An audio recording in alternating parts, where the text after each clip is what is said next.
Once you have some data on your graphs, we're going to want to put a trend line in, or a line of best fit. The easiest way to do that when you have your data on here is going to be to select this function right here, which is the curve fit function.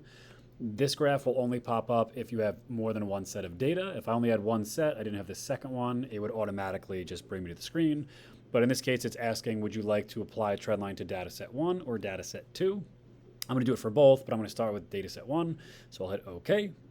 It brings up this nice screen. It shows you the data for data set 1.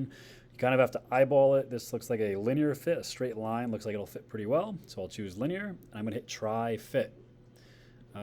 If nothing happens, doesn't always occur. If nothing happens, you're going to back out of this and just make sure that you click and drag all the data. The program just is having a hard time figuring out what you want to analyze. So again, this won't happen to everyone, but if that happens, back out, select all of your data by clicking and dragging, and then we can go back in, choose data set 1, and now you'll notice that that's all highlighted, so I should be able to try fit. The straight line looks pretty good. The correlation is actually 100%. A 1.0 is 100%. So that tells me this agrees with 100% of my data. I'm going to hit OK. And then I can go ahead and I can slide this block so it makes it a little bit easier to interpret. So the slope of this line here is 10. I get the equation, I get the y-intercept, etc. If I'd like to do the same for the second set of data, I'm going to go ahead and click on that button again up top, the curve fit. And then I'm going to choose dataset 2.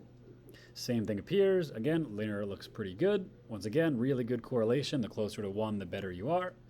And now I've got my second data set. So I've got a slope of 20 for this line and a slope of 10 for this line.